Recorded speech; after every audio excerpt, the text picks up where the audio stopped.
What's up, bikers? Episode 200 of the Biker Bar podcast. And here we are. I set up a new, those of you guys that are listening, you can't see anything, but those of you guys that are watching, it's a little bit of a different background. So I set something up just today in my office for this particular thing. And I'm wondering where I'm getting this extra sound from. I don't know what the hell is playing right now, but good God. Go figure, if I'm going to screw something up, I'm going to screw it up all the way. So, what is that sound coming from? Oh my God, so annoying. Anyways, all right. We'll see if I just solve that problem. I don't know.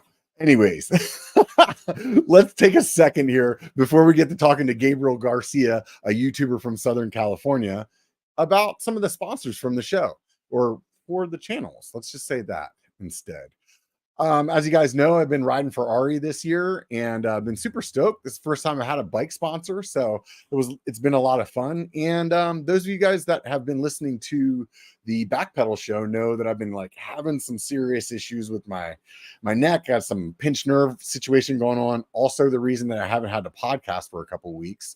So I'm thinking I'm on the mend right now, and this weekend's going to be my first ride back. And I'm thinking that the LaSalle, what you're seeing right here, is the bike that I'm going to ride. So this red and white one that I have is the new Ari version, but realistically it's the same as the gray one that I've been riding for the last year. So if you're thinking about getting a long travel bike, 170, this thing pedals like an XC bike almost. I would say it pedals like a trail bike. We'll say that, not an XC bike. But otherwise, man, it's got a lot of suspension and it's been super fun to ride. So thinking about a new bike, swing by Ari and check them out. Aside from that, you guys know that Tasco has also been a supporter of the channel, and they just released a new Dawn Patrol cold weather glove. They got this black plaid. It's pretty slick. $40, man. Go to their website, tascostoke.com, and go ahead and use code B1KER. Save some money. Also, Callie has been a long time supporter of the channel as well. And thinking that this Interceptor 2.0 is the helmet that I'm going to be wearing this weekend. So you can swing by. I really like this color design, and they have these limited color drops that they're doing this year. This is only there until they sell out. So it's sort of like how Hand Up and Tasco does their gloves. They just switch things out all the time now. So I used to wear the Maya all the time, but this new Interceptor, it's winning me over, especially with this color. It just looks sick. Anyways, use code B1Cali30, save 30%.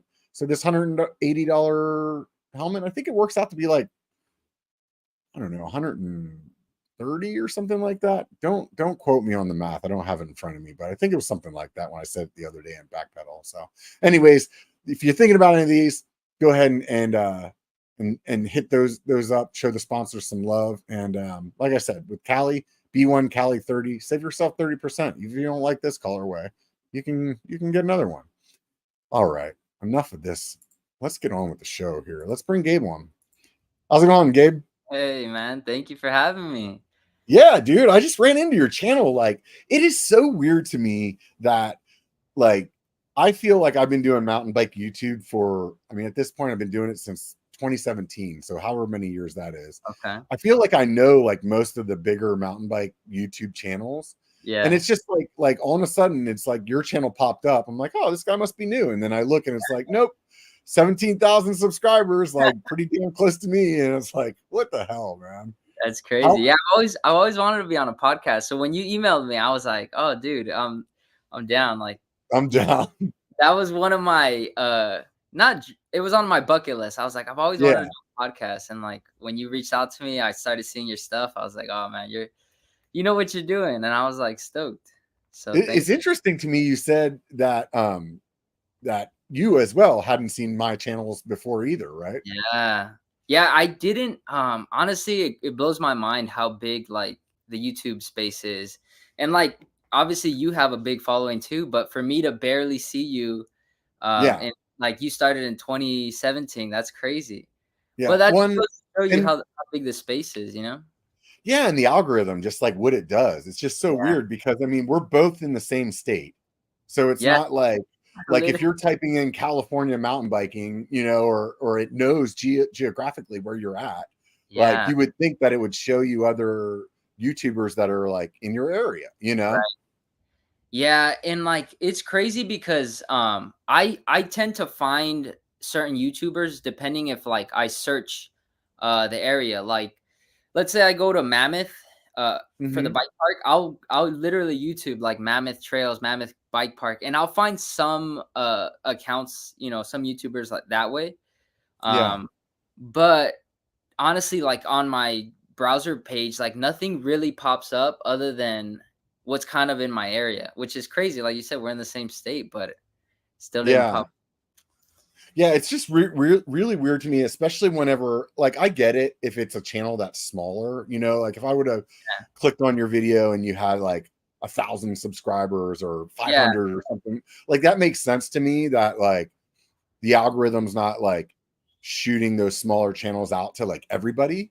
yeah, But for us to be in the same state and the fact that you have a fair amount of following, so that shows that like obviously you know what to do well enough that you could accumulate almost 20,000 subscribers. You know what I mean? yeah. It's crazy too because I've been at it for like 3 years. That's really when, like I think it was, I don't know. I'm 27 now. When I was 24, I don't know what year that was. Let me do the Three math. years ago, 21. 21. So yeah, that's when I really got into it, and I decided to like really get after it when this guy named Andrew, I think he works, I don't know what he does specifically, but he works for Vans. And I was Hmm. already riding Vans shoes prior to me even interacting with. He just saw one of my videos and then he Hmm. was like, "Hey dude, I like your stuff's cool. Can I send you a pair of Vans?" And I was like, Oh, sweet, dude. I thought it was like some like scam or you know, I didn't believe Yeah. it. My channel at the time was probably like 1,000, maybe 2,000 subscribers. And then Yeah. sure enough, I send him my address, I get a pair of shoes, and I'm like, wow. That kind of sparked like this bulb in my head where it's like, dude, this stuff can really take off. I'm Yeah. sure you've experienced it, you know, like how you were mentioning in the beginning, working with Yeah. companies and like networking and sky's the Yeah. limit pretty much. It's Yeah. crazy. It's crazy, man. You know, like I think everybody starts their YouTube journey for different reasons. You know, I remember telling my friends, if I make enough money on this channel in the year to like pay for one bike part, it's worth it. Yeah. Like I just remember thinking that. And then I was like, then after a year of doing it, I was like, man, I definitely feel like I would like a little bit more than one bike part, but because it's a ton of work, man. You Dude, know? it's a grind. It's crazy because the way I tell people it's like I'm gonna be doing it regardless. Like I'm gonna be riding my bike. I'm going to be buying parts and traveling with my bike because I love it that much. So I was like, why not just record it, you know, or like edit it? And that was my logic. And I think it because if you don't love it, it is a struggle, man. Like you get unmotivated, you're so turned Oh, off. You're like, I'm sure you what's know, man. that? That Oh, I think your internet kind of hung up for a second, so I got a little digital on there. no, I was just saying that like because I'm so passionate about bikes, I think it makes it a little easier. But it yeah, like you said, it's a Yeah. grind, man. You're just and Yeah, it's no. the first 3 4 years. It's not much return, you know. It's just kind of doing Yeah, it I for mean, I think people assume that if you have a YouTube channel with any significant amount of followers that you're making like all kinds of money. yeah. And I always blame BKXC for this. And the reason I do that is because when he was at 5,000 subscribers, that's whenever he was like, "Oh, I'm quitting my job and I'm going to go full time." And I think there's a lot of people that watch that and they Yeah. thought then like cuz mountain bike YouTube was a newer thing and it was like they were like, "Oh yeah, 5,000 subscribers. That means you could quit your job." And he was a web developer, so obviously it's a good job, you know, and realistically though, he was like using savings and his costs were low and things Yeah. like that, but I think that people don't realize that it's possible for you to even have 50,000 subscribers and still not even be like fathomable for you to quit your job, you know? Yeah. Do you know what's crazy that you bring that up? I think I watched that video and that was like back in 2005, man. Or it was a long time ago. I Yeah, remember yeah. watching it. And nowadays it's like yeah, you could have I know YouTube now, it's like it's a you got to really hustle because you need 4,000 watch time hours and 1,000 subscribers, because I have friends who do YouTube too, and they were all excited because they're like, yeah, I'm gonna hit the 1,000 subscribers, and they think like, oh, I'm gonna get paid, and then you get a email saying like, no, you have to reach the 4,000 watch time hours. And Yeah. yeah, dude, it's a struggle, but I think it's worth it, man. I think if you're passionate, it's so worth it. You meet not even Yeah. about the money, just like the community, dude. Like having, so many cool people in the mountain biking world, in the YouTube world. I think that's pretty valuable too, other than No, it totally is. I mean, I think at this point, most of the people that I hang out with, I met through the channel. wow. And I mean, it wasn't that case, obviously when I started, but I think whenever you start like doing something you're passionate about, then you start hanging out with people that are doing that too. And then, Yeah, I think I even siloed myself more because then I was mountain biking more. And when you're mountain biking, you're just mountain biking with mountain bikers, yeah, obviously, and not your friends that don't. So it just like separates you more and more. And then you're right. like just seeing your friends that don't ride like once in a while, Yeah. Yeah, no, it's crazy. I've met it's funny that you say that. Some of my closest friends that I have now are mountain bikers. Like we have a group chat, and it's like every Saturday it's like, hey, where are we riding, or like Right. and even outside of mountain biking, like we've gotten that close to where we'll invite each other to like family parties or go out with our wives and things like that. But no, I think it's been a good ride. I think now, after it's gonna be 3 years for me in November. I am starting to see a little bit of like significant growth. Yeah. But yeah, it was a and it's funny because when I tried to explain to people in the beginning, like the first 2 years that I was doing it, they're like, I even explained to my dad what I was doing. He's like, dude, you spend so much time and you don't get paid. Like, what's the Yeah. point? And it's not like he didn't support me. He was just, Yeah. I think he didn't understand it. I I I don't think people understand, generally speaking, how much effort it takes to make a channel. yeah, Like my first year, I essentially was working a full-time job all year and got paid like I think at the end of the year I finally got my first like YouTube check and it uh-huh, was like $50.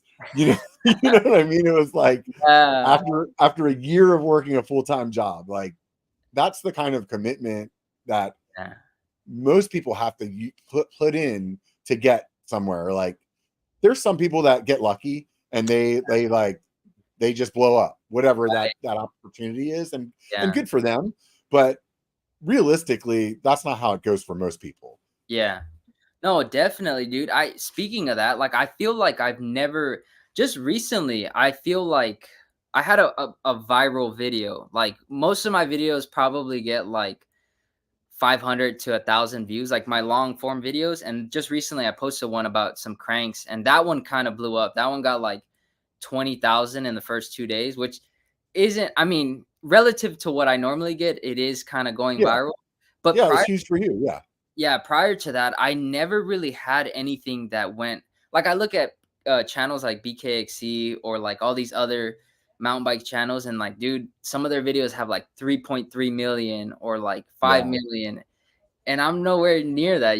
But I think it wasn't I didn't have like a head start or like, hey, this went viral, I should see where it goes. I just saw what other people were doing, and I was like, man, if they can do it, why can't I? And then yeah.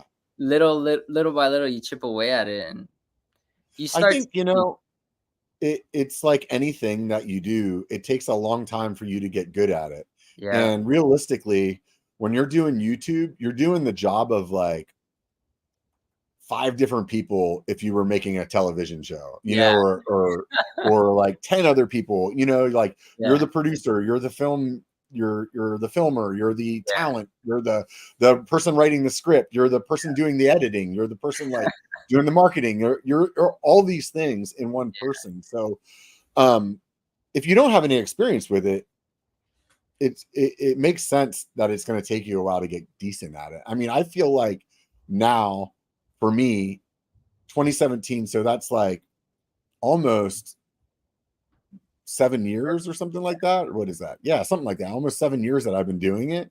Like, I feel like I'm just now like finally starting to make the kind of videos that I like wanted to make in my head when I started. Yeah. You Yeah, know what I mean? Like, all that trial and error and like the tweaking that you do, and just, in those 7 years, I'm sure you figured your own style, like what you want and what you don't want, how you want to do it. I guess yeah, that's the beauty of it too. You get to be creative in that sense. yeah. But So you were telling me before we got started that Alex single track sampler was one of your inspirations. What's the story there? I loved his energy, man. Like, it wasn't even about the writing.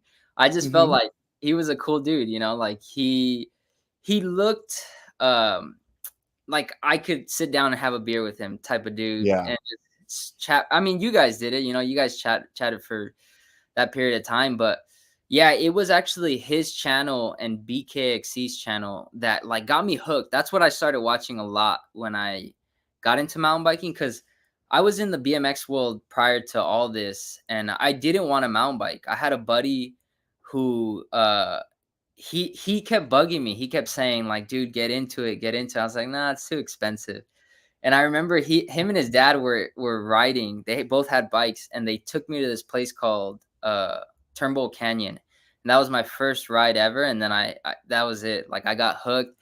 And then after that time period, I started like YouTubing uh like mountain bike videos. And then BKXC has hit like some of the trails here in Laguna Beach.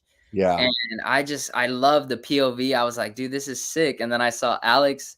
I think the writing is what I enjoy. Like, seeing you. I think people get this idea where like you have to be a good writer to make content, but I feel like I enjoy somebody who's learning to barely ride, and then versus like a pro who's like a downhill racer, because those are two different yeah. experiences. They're unique in their own way. Yeah, And if I watch a Remy video, I don't watch that video and picture myself doing it. I'm just right, like, wow, you're that's just fucking entertained. insane, dude. That Yeah, guy just like rode that. But if I watch like somebody like you, it's like, oh, I can picture myself because that's probably about how fast I'm going to be going, or yeah, that's the, or like if you're watching BKXC and he's intimidated by doing a jump, he doesn't like to do jumps, it's like, yeah. oh, I can relate with that. Yeah, I think that's the key thing. It's like it's relatable. Yeah, because I'm not saying Remy isn't talented and he's a great writer, but realistically speaking, like the average weekend rider isn't sending it like Remy, so it's hard for Yeah, no, it's hard for them to like relate to what he's putting out. But nonetheless, like his stuff is insane. He's a yeah, talented dude.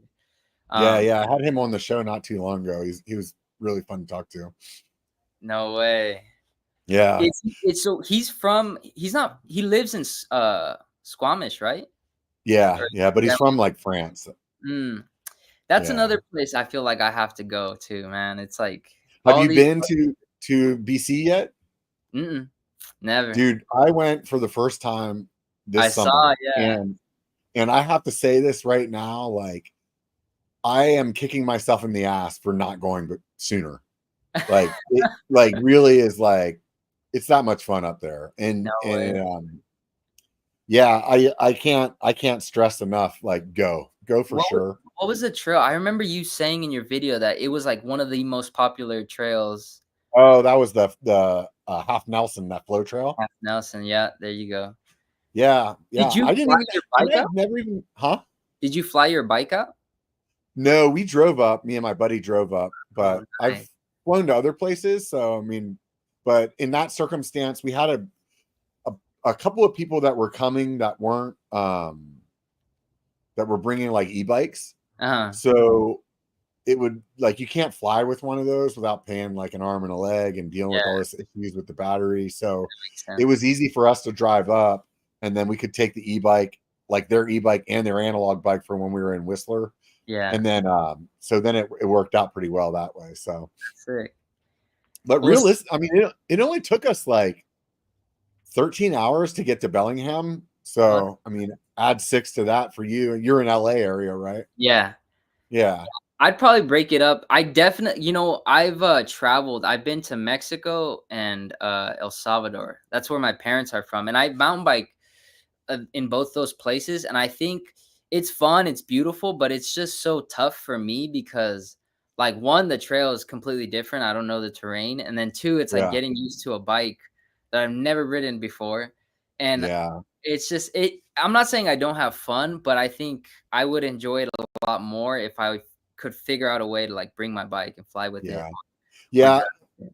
Flying with your bike is not I'm with you 100% on what you said. Like, I prefer to fly with my bike instead of renting, Yeah, just because, like, when you go somewhere and you're trying to like have the best experience that you can have, right. if Yeah, you're adding that on top of like getting on a bike that you're not familiar with, it yeah, just adds like layers of difficulty to it that you don't really need to be there, you know? yeah. Dude, that's the case with I think like um when I go to when I went to El Salvador, that bike was actually pretty sweet. Like the guy, he said like he actually went to school in Canada. He was like riding Whistler, and that was his backyard. I think he had a Da Vinci. It was like Uh-huh.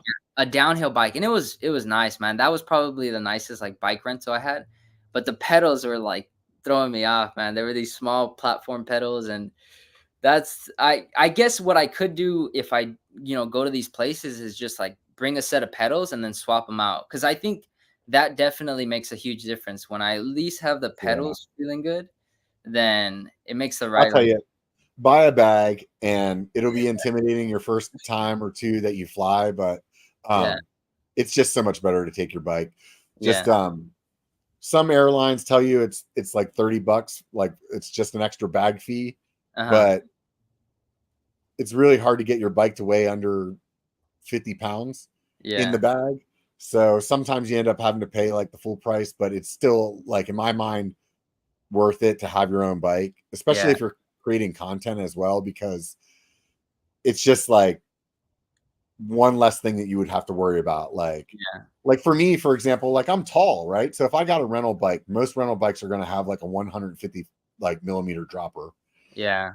where I'm using a 240 on mine, you know, so it's like Way. slammed down, like just like different things that like I'm just use. I mean, I'm sure like with you as well. Well, like you have like things that you're like particular about on your bike, Right. like, oh, I like my bars to be this way, or I like, just Yeah. different things like that in your setup. like like personally, like I hate skinny grips, Oh, like I like grips that are bigger and like or fatter, and yeah. most bikes like if you were to buy a Santa Cruz, by default it's going to come with like a really skinny grip, Yeah. and that's just what they sell them with. And like to me, I would be super annoyed while I was riding with that. you How know tall are you then? If you I'm 6'2", but with my bike the way that it is, like I can slam that 240 all the way down, Yeah. where like before, like when I had a Bronson, I couldn't put the seat post all the way down, so I used like a 210. Yeah. 'Cause it wouldn't But the seat tube wouldn't allow you to drop, the post all the way, yeah, right? I yeah, got a because they have they have that shock that goes through the seat post, yeah. so Yeah, where they you get yeah. you used to have I saw you had a hardtail, right? A Santa Cruz I don't know if you still Yeah, have it. You still yeah, got it? I have a I still have a Santa Cruz Chameleon, so Okay. Are you on yeah. 29 or 27 with that? With that, I ride it mostly in a 27.5 plus. Oh, So I nice. have the bigger tires, like usually use like 2.8. And then I Okay. have cush core in there too. So it makes it feel a little more cushy than it would be like if you were just riding regular wheels. Yeah. No, that's cool, and I saw you post the video, I was like, "Oh, that's sick." Because a lot of people ask me, like, what it's like to ride a hardtail, and I feel like it's not necessarily better or worse, it's just different, I feel like Yeah.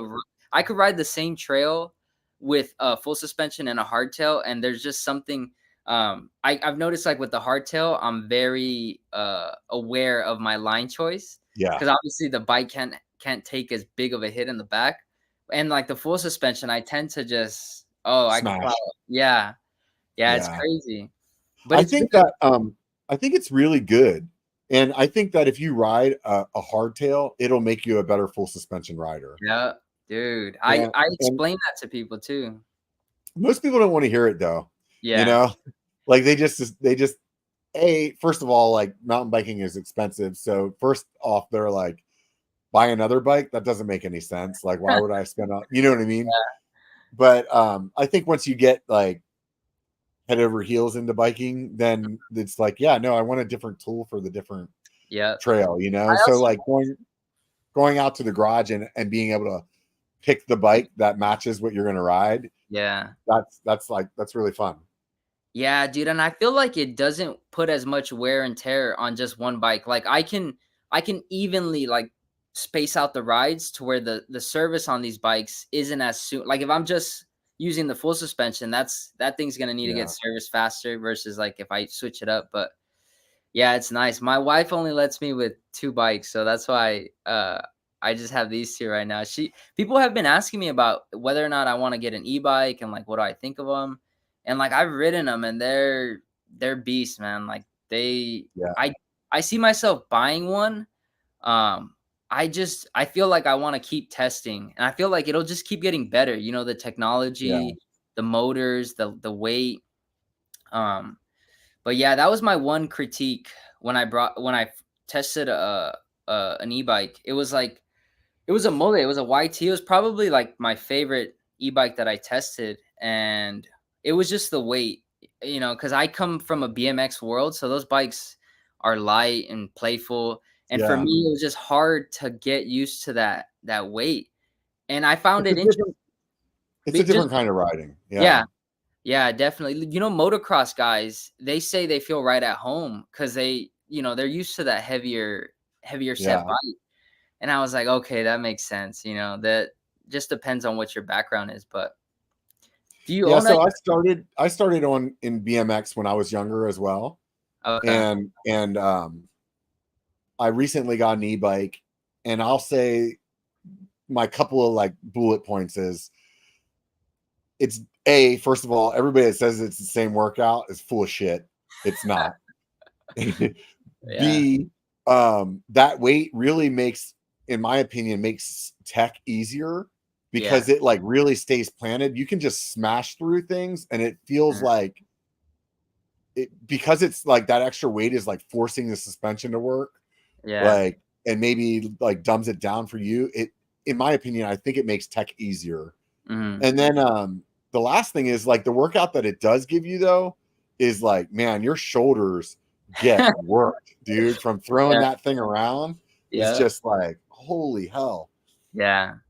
No, it's honestly just different. Everything that I've ridden, like in regards to mountain bikes, it's I don't feel like there's a good or bad. It's just different. And Yeah. it, I think there's a lot of benefits to e-bikes too. You save time, you get in and out of the trail like in an hour.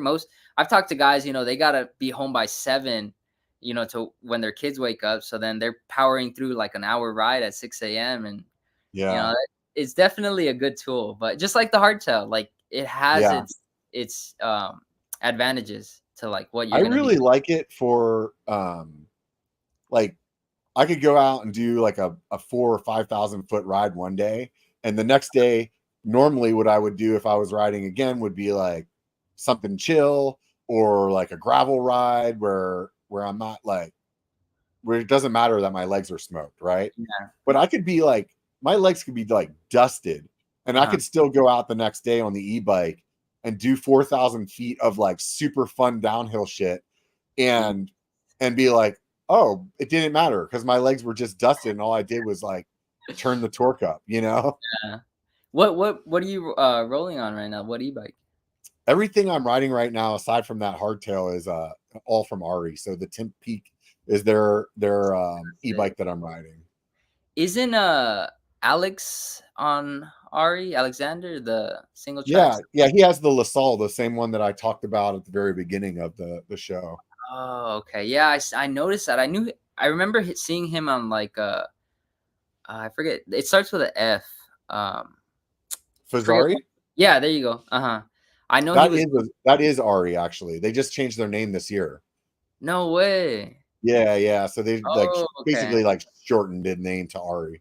That's cool. I dig it. I feel like that's a easy like, I remember Ari, very quickly. The other one is kinda a tongue twister, but Yeah. what were Yeah. And you people writing would, before then? huh? What were you writing before? Honestly, I was pretty much a Santa Cruz guy. And pretty much No all my way. bikes were Santa Cruz bikes. And I originally just I got a frame from Ari to test. Like, on my opinion, at the time, I was just going to do a video about it, and that was it. Yeah. Like here's a review of this bike, and I I originally had just asked them to send me like a test bike, like a Mhm, media bike, and mhm. they're like, oh well, we could send you a frame. You could just build it out or something, and so I did that, and I, in my mind, was at the time planning on buying a Nomad, and I had recently I had sold my tall boy because I wanted to get the new tall boy that had the storage in it, Okay. and I figured I was going to do that video. I was going to sell the frame, and I was going to go buy a Nomad, Wow. and I built the bike, and I rode it, and it was actually like good enough that I was like, I don't feel like I need to buy a Nomad anymore. Like, I really like the way that this bike handles and the way that it like climbs, and um I'm not going to do that, And so I reached back out to them and was like, Damn. hey, are you guys interested in like doing some more stuff together? Yeah. Because yeah, they converted me, Ah, that's so cool. I think that's awesome because that just shows you that, there's a lot of good brands out there that can deliver a great bike. But did you just like transfer your parts, or was it you ordered? Yeah. Yeah, Okay. so that was the cool thing about that frame was when I was building it out, Uh-huh. the like shock eye to eye was the same as what the Nomad would have been. That's Like, sick. everything was the same. So Yeah. realistically, I was just gonna like pull all the parts off of it and just put it in my Nomad frame and be That on, is, like, yeah. so yeah, no, it really worked out that way. So any of you Santa Cruz fans out there that are riding a Nomad, look at the LaSalle. You gotta make the switch, man. Yeah, Yeah, yeah. I think, I bought this frame, the hardtail frame. I bought it, I What actually is it? What bike is it? So that people that are had listening. a common soul. It's a Oh, sweet. This is a common soul Clash. This is the full suspension, and this is the Meta. It's the So you have hardtail. the Meta, the HT, I think it's called Meta Yeah, yeah. HT. Mhm. That's a 29er or a mullet. It's supposed to be 29, but Uh-huh. so I bought this hardtail complete, as a Marin hardtail. It was like the San Quentin 3, I think, Uh-huh. and it was a size small, and I rode it for a while, and it had like Sun Tour fork, and the guy who had it before me, he set it up for more, like cross country type of Uh-huh. riding, and I was over here taking it down like some steep downhill chunk, and I just wasn't digging it. And then I went on OfferUp, and I see this guy selling the frame, and then I bought the frame. It looked brand new. He said it was too big for him, and it's a size medium. And then I just transferred over the parts. So I have 27.5 on all these bikes, like front and rear. Uh-huh. And I was thinking about like trying out mullet or going mullet on both of them, but I love how playful the 27.5 is for me at least, because I have Yeah. that BMX background. So like lifting, bunny hopping, it just feels a lot better. But yeah, dude, this hardtail is like, I don't think I'll ever both of these bikes. I don't think I'd ever sell. Like Yeah. they're gonna be hung in my wall. At How some point, tall are you? 5'6". 5'6". Okay. So a medium, or you're in between that, like medium and small. Yeah, like so from what I read online, like I'm supposed to be riding a small, but Yeah. I just didn't like the feel. I felt like I was too crammed. And Yeah. it's interesting because I just saw Remy make a post right now. He built a downhill bike, and he says he's riding a large, and he's about like 5'8", 5'7", and Uh-huh. it was his first time like building a large bike. But I guess I don't know the science behind it, but for me personally, I feel like the medium just I don't know. I feel right at home, like it's very comfy. Yeah, it says he's 5'7" on Google. Oh, okay, yeah. See, so and he's riding a large. It's a downhill bike, like a propane. Yeah, down. yeah. So I'm sure there has to be something behind that, right? So Like, I think when you're getting a longer bike, it's going to be more stable. mm, Um, so that could be part of the reason. I mean, everybody has different reasons why they ride the size. Like for a long time, yeah, I rode a large instead of an extra large because I think because of my BMX background, I like that smaller bike underneath me. It feels more playful. right. But this time around with the Aries, I actually like because I hadn't really ridden the bike. I was like, you guys send me what you think is right, and I'll Oh, just try it. And they gave me an extra large, and I rode that for a while. And before I started the sponsorship with them, I was like, I want to ride the large just to see like if I like that better before you yeah. guys like send me some bikes. And so I went to Sedona last year and I rode the large, and like back to back I was doing downhill laps on Brewers, and I just was like, you know what? I do like the extra large better. So and it's funny because I've several times in the past bought an extra large bike and sold it and went back and bought the large bike of that same bike because No I way. just didn't like the extra large. Yeah, so Uh, it's I don't know if it's just something to do with this RE and the way that they have their geometry or whatever, but yeah. um I definitely like enjoy this bike the Big. way that it is. Yeah. Did you go to Sedona for the festival, Sedona Bike Festival, or you guys just went Yeah. for? Yeah, Okay, no, I've been going to the Sedona Bike Fest pretty much every year since almost since I started the channel, actually. Yeah. no way. Yeah. That's cool. I went 2 years ago, I think, and we got it was a big old storm. The Oh, the day, snow year. yeah, Yeah, that was rough. and it was a bummer because I mean for me it's an 8 hour drive, and I went with two Yeah. buddies, and but I didn't go this last year. I really wanted to, and my wife was saying, "Dude, you should go. Like, why don't you?" And I honestly that little snow incident scarred me. I feel like I like to wait now to see what the weather is like a week before, Yeah. just in case. Because I purchased the like the pass that basically lets you rent all bikes and Yeah. the whole thing. But unfortunately, like even the trails were closed because a lot of it was just Yeah, I snow. remember that year we were driving back to Phoenix and just riding in Phoenix. Oh, And then the that's one day we rode in the next city over, I think it's called Cottonwood. And then the only day that I rode in Sedona was the day that we were leaving. And uh we did Brewers laps, we did shuttle laps on Brewers, and then went to the fest for like a half an hour. And that was the only time I was at the fest the whole time. yeah. No, it's a good time. Like, I mean, you have some good food, good music. I would definitely go again. I think this upcoming year, now that I see the channel growing, I think I want to make more of an effort to get out to these events and these festivals and just kind of enjoy, and document it, like showcase what So these people are doing. for as close as it is to you, I would say 100% you should go to Sedona because Yeah. that year's just sucked. I mean, it is what it is. Some years the weather's bad, but like last year or this year, the weather was awesome this year. It was like super, super fun, like just about as perfect as you would want it to be. Right. And I think as a YouTuber, it's a really good opportunity to network because a lot of the guys that are out here on the West Coast go to that event. Yeah. So like it's just like a lot of other YouTubers will be there, so you'll get to be able to network with Yeah. them, and then as well as like getting a chance to go and like be in front of some of the companies and get them to know who you are. Like that's what I think those events, as far as like being a YouTuber, it's like really good for that. Like Yeah. all of my connections, most of the connections that I've made through like this podcast and my regular channel have come from going to events.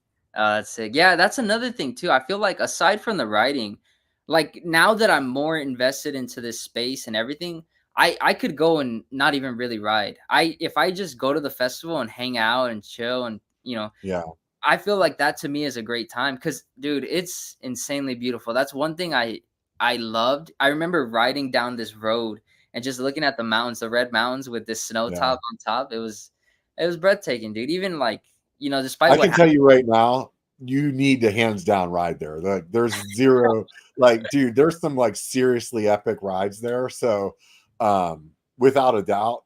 It's funny because I've told people already this year that I'm not going to Sedona the next year. And every year it happens to me is like right before it, like the fest, I'm like, yeah, I'm going. And like and just talking to you about it is like get me all excited to go again. I'm Dude, like, no, yeah. I'm not. I think this year, well, this 2025, I definitely gotta, like, there's so much. I mean, Downeyville. I mean, is it Downeyville? Bentonville? There's a festival out there. There's a Um, fest in Bentonville. I went to that Bentonville, this there year you as go. well. Yeah. Yeah, and then Sea Otter Classic. I mean, Sea there's Otter you could drive to. So I yeah, mean you should Otter. yeah. And It's just the time. Like I gotta just work during I was actually gonna go to the Sea Otter. My wife gave me the green light. She's like, just go. And I had the time. I just didn't find anybody to go with me. I didn't want to go alone. And I should have. I should have just sent it and yeah. or whatever. But I I would say as a YouTuber, if you want to go and actually like talk to the companies, go mhm. during the week because it's Oh not as busy. But if you want to like just see how like nuts it is as like as a regular person, like yeah. Saturday and Sunday is super duper busy. So it's like being Oh at Disneyland, you know, it's like so crowded man. and there's Yeah. just people everywhere. But there's also kind of like influencers that go to that one as well. Uh-huh. So it's also a good networking space for you there to go to Yeah. that one. And the cool part is like I think my wife supports me heavily. You know, I honestly wouldn't have gone to half the places I've gone to without. It's honestly her just like saying you should go here. You know, that's how it worked in Mexico and El Salvador. But the cool part is like I can make a trip out of it for me and her. You know, like we Yeah. both drive up there and then stay at the hotel, and like after the event, you know, we can go do stuff, or if she wants to go. I think that's what's nice. And this Well, it's year, really nice there. I mean, I took my or to the one earlier this year, and we did exactly that. You know, we got a nice hotel. We'd go out to dinner in Monterey and like go for a hike or something like that, or you know, she could do whatever she wanted to do during the day, and I'd just walk around and talk to people. And she yeah, rides too, so she didn't mind walking around the event either. But um, so yeah, no, it was super cool. did you get your wife into mountain biking, or was she already into it when you? She was already riding mountain biking before I had met her, so that was Oh, like one of my criteria. yeah. I took my wife. She doesn't watch my stuff very often, but so if I say this, I probably won't get in trouble. But I remember we went to Utah, and we were going with friends that none of these people mountain biked, and then I switched her tires, you know, to like some beefier mountain bike tires. She has like a Trek hardtail, and she was not having it. It was just like, I don't want to do this. I don't want to be on here. And ever since Yeah, then, she's like, "Oh, I'm good. You can go do your thing, and yeah, I'll hang out here." But I condemn her because she tried it. You know, I think yeah, that takes a lot for somebody, and yeah. but Sometimes you know you have to start out really small too, you know, and sometimes yeah, maybe where you guys were at was like a little too intimidating or something right, like that. yeah. I So think it wasn't crazy downhill, but I think the exposure was um yeah, pretty gnarly. But Utah's another yeah. place, man. I That would try. I would try again, man. Just try to start somewhere like super tame, though. You know, roll the like dice. yeah. Like even maybe if you went to like like you know what would be really good Mm. is that place Santa's Village. What is that called up there? Sky Park. Sky Park. I would Yeah, take her there because the climb is super easy, and yeah, they have like super like they have really easy like green trails that are fun, yeah. and Like yeah, it's just very it's just mellow, pretty much. yeah, Like it's not crazy. And that yeah, place is nice because there's a lot of like things to do outside of mountain biking. yeah, You know, like you can yeah. walk. So even if she Yeah, gets up there in one lap, she's like, nope. She yeah. still could do something while you have fun, you know? Yeah, that place is cool, man. I remember when I first went there, I was blown away. I I didn't believe it. I was like, you know, this place looks more of a like a Christmas type of thing. And Yeah. then But they got it pretty dialed, dude. Like this last time that I went with my buddy, I want to say this like 2 months ago. It was pretty sweet. They had opened up 2 new trails, and like with the trails that were already there are running good. And I think, yeah, they're killing it, man. They have a really cool spot for sure. Yeah, I drove down there to go to it was like a mental health kind of thing that what's that guy's name? He runs the Segment podcast. I can't think of his name right now. Oh, Mark. Mark, Yeah. yeah. He was putting on an event there. And Uh-huh. so I drove down and I had never been there before. And dude, I had a blast. I actually climbed like 3,000 feet that day, dude. No That's way. how many laps I did. Yeah. Did you stay? Did you just go down for the day, or did you stay like a weekend? I actually rented one of those Airstreams because I seen Tony's video, The Outsider. Yeah. And I was like, originally I was going to go with my wife, and she had something come up last minute that she couldn't go. So I ended up just staying in the Airstream by myself. But yeah, no, it was super rad, man. I had a good time. That's something I want to do too. I noticed for they started I found out about the Airstreams through Tony because I watched one of his Yeah. videos that he did and he stayed, and it Yeah. was like a chill little place. And it's nice because like I'm not gonna lie, after riding for 5 hours and then having to drive home, it is exhausting.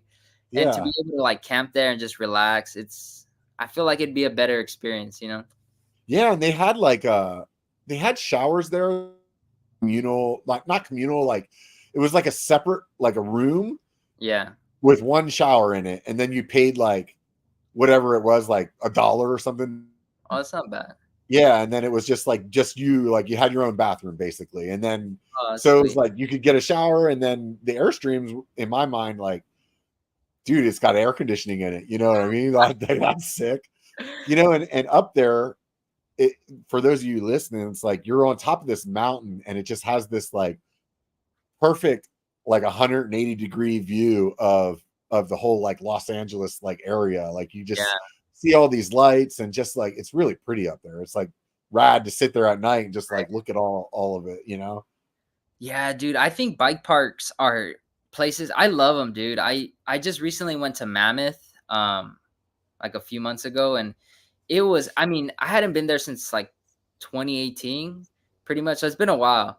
And like the drive getting up there is so scenic, it's so beautiful. And then when I got to Mammoth, it's just a whole different world, you know, the gondola like going up.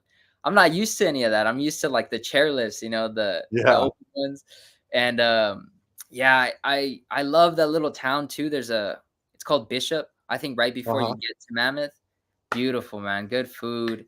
But they're doing it. I notice a lot of similarities at Mammoth as Big Bear. You know, they use a lot of the same pavers, not similar trails, but definitely like the build style is pretty similar in Yeah. some You ways. should come up this way, and there's North Star up here too you could ride. But personally, I park.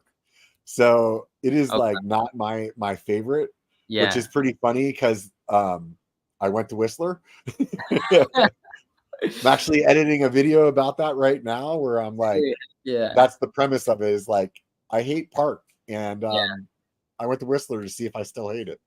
So How was it? Did you feel like I, it's I think in terms of riding park, yeah, it 100% makes sense why it's the most world renowned park. yeah, Like they have everything there. And there's like all kinds of tech, there's all kinds of flow. There's, you know, yeah. I put in over 20,000 feet of downhill in one day, Jeez. you That's know, heavy, yeah. like that's amazing, you You know know, you know like, what though? I'm kind of on your side when it comes to bike parks. Like it's nice, right? I think they have their pros. Obviously you don't have to climb, but I definitely enjoy just a raw like trail in nature. You know, like yeah, somewhere I don't know, there's something about it that I guess it's not manicured as nice or that yeah. you know you're kind of out there and just relaxing, you know, it's not as many I, people. I think for me, it's like, it's the adventure.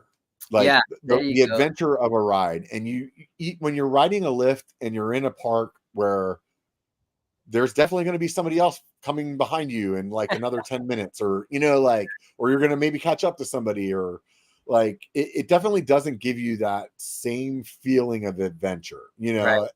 Maybe the very first time you do that ride or Yeah. that trail, you'll feel that, but it doesn't have that same adventure feeling. And to me, even though I love bitching about climbing, like Mhm. I like that feeling of accomplishment that I get whenever I finish that big climb, Yeah. Yeah, it's a good So feeling. But that's crazy that you say that. I mean, don't get me wrong, they're cool, they're fun, and also for me, I think it's just that I don't have a bike park that close. I mean, Big Bear's right there, it's 2 hours, but still, I have to take a whole day to get there. I have to, it's yeah, 4 hours round trip, and I've met people who live near Big Bear, and they're great riders, clearly because, they're consistently getting the practice in. But I think that's mainly what I'd use it for. Like, if I had a bike park, I'd use it like more of a training ground yeah. than I mean, that's really what it is. I mean, yeah, that's what it is. yeah. It's being able to get repetition. Right, yeah, Like exactly. if I That's go what out and do a monster mountain bike ride on my e-bike, even yeah, like I guess I've done the same size rides on my e-bike as I have on an analog. So like 4 or 5,000 feet of climbing, right? yeah, Like that's one day, and you're definitely not doing that. Like more than likely you're not doing that again the next day. yeah. So, like for instance, in that one day in Whistler, I think I ended up doing 22 or 23,000 feet. So That's that heavy. that would be like 5 or 6 days of riding, a big, huge ride, like a Yeah, epic ride, and that's the terms that I would get in, yeah. and so yeah, it's a training ground. That's what it is. Yeah, and it's crazy because even as I get older, man, I remember being like 16, 17, BMXing. Like, I could go for hours on a bag of hot Cheetos in Arizona, and like that was like my fuel for the day, It's like now as I'm 27, I mean, I'm still fairly young, but I definitely notice how the riding does help me, and I feel like the climbing does make me feel better, I guess. Not to say that Yeah, on an e-bike I wouldn't, but I'm more because I don't really work out. I don't go to the gym. I don't do yeah, like biking is really the only physical fitness I have, and I try to get the most out of it, so that way I don't feel the way I did when I was not eating yeah, healthy yeah. or not being as active. So But when you were doing BMX, were you just like kind of like street riding, or did you like actually race BMX, or what was the deal there? no, so I did well, when it first started, like back in I was 10 years old. I got into skating and I did that for about a year, and then my buddies were getting on to BMX, and I remember this guy named Dakota Roche. He's like a pro BMXer. I was watching his videos, and then I started riding on this like Hot Wheels like just bike, just jumping a ramp in my driveway, and then I rode BMX for like 3 years, or yeah, like 2 years, and then I got into fixies, like fixed gear freestyle, and Uh-huh. I was actually getting really good at that. I was writing for a company called Bomb Track up in Uh-huh. Germany, and I think they still make bikes to this day, but they're more focused on like gravel bikes and hardtails Yeah. thing. And then after fixies kind of died out, I really got like that was probably uh my freshman year of high school. And then all throughout high school, I was just BMXing. And it was, yeah, pretty much street, like going to skate parks, Yeah, riding yeah. the city, taking the metro with my friends. That was pretty much my life. Like my parents, they had an agreement with me. It was like, just focus on your grades. As long as you bring good grades, like you can go out riding with your friends. Yeah, yeah. And yeah, I fell in love. And then when I went to college, I kind of stopped writing because none of my friends I moved up north to Sacramento to go to school, and none of my friends, they were all here in LA, Uh-huh. and um I started golfing up north, and I worked at a course. I started a golf page, that's how the social media thing kind of blew up for me with mountain biking. It's like I wanted the same thing I had for golf, but for mountain bikes.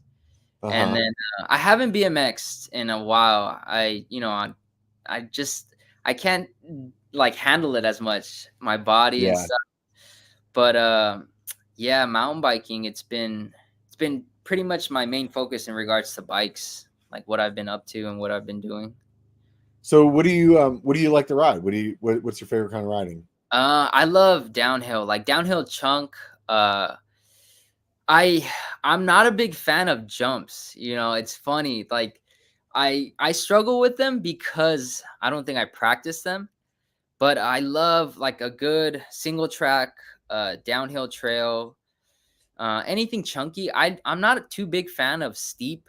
Like there's a lot Yeah. of steep here, and I'll do it because I feel like doing that type of riding or hitting jumps makes me a better, well-rounded rider. Hmm. But I would say like my go-to is just like a nice, mellow, flowy, fast Technical downhill. trail. Yeah. Yeah, yeah.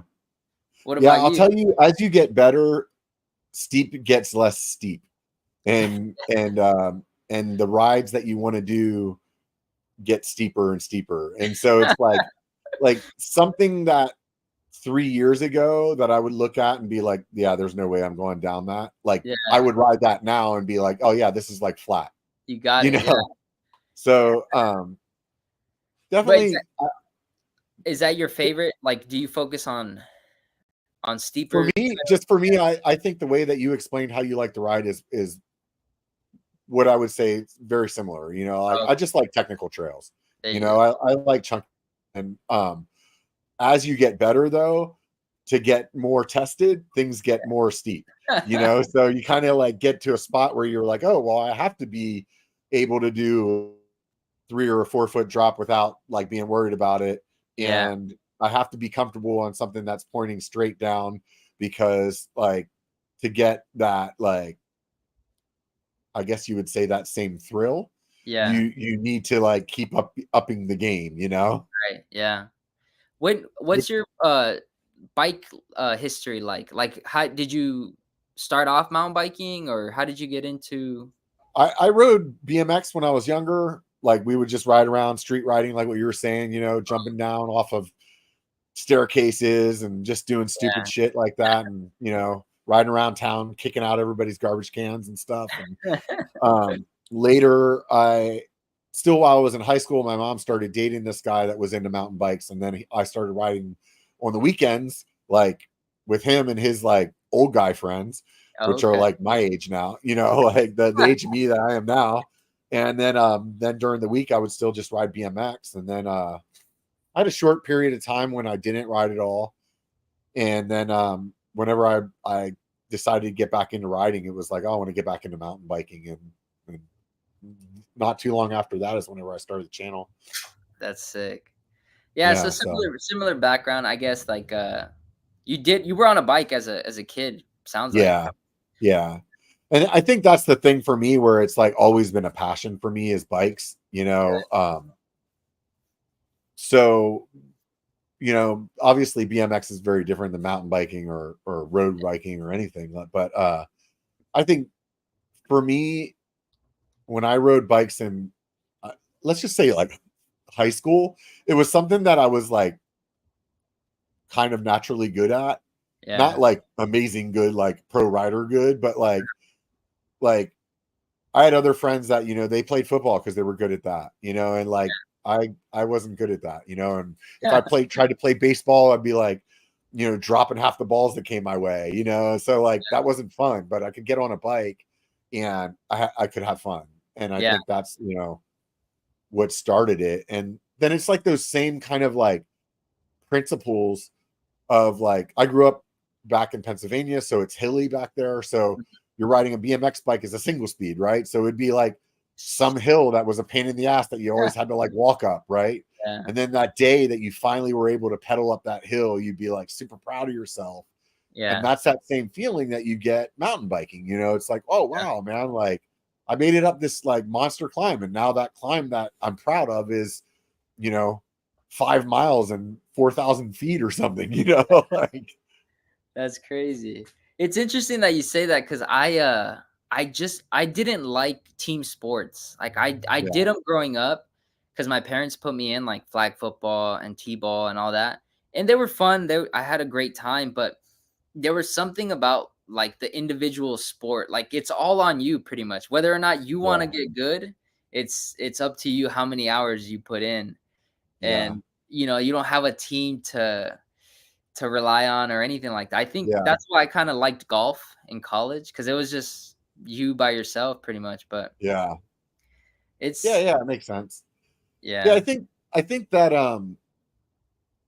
obviously I'm biased. You know, I mean, bikes are fun. So I just like the Well, community. I like the there's so many aspects of it that I enjoy, and the fitness part of it is cool. But I mean, it's like you said a second ago, you can do it all by yourself, or you can go out with friends, and then it's like yeah. fun in a different way. You know?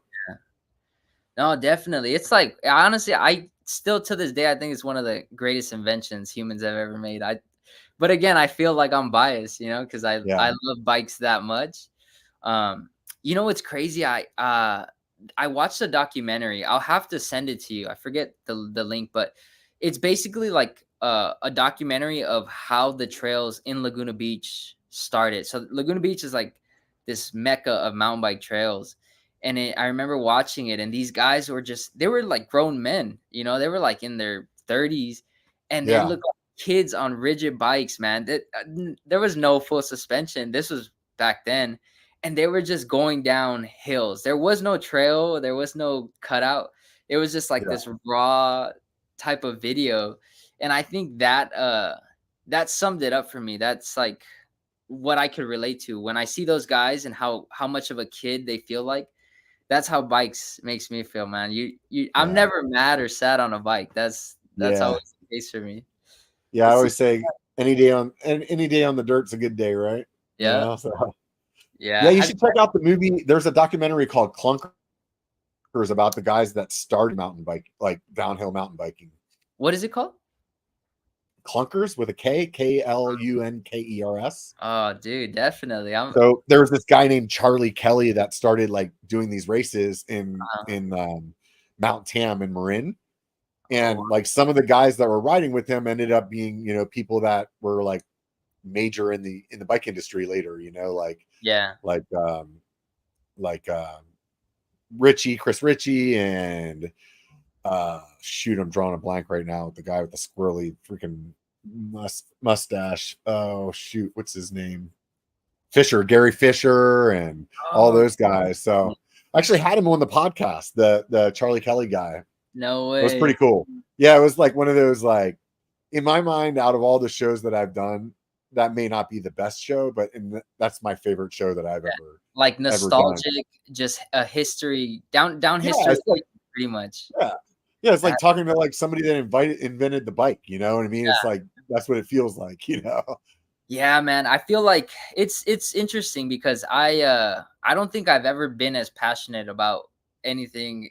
Like I when I get into something, I get into it, and I feel like with mountain bikes, man, I could spend hours. I can talking about it, working on bikes, riding bikes, like every Yeah. aspect of it is very appealing to me. But some people they look at it, I show them my videos, and they're like, "How do you like? What makes you want to do that?" They Yeah. can't fathom why do you want to climb this big mountain? Why do you want to go down that big mountain? Yeah.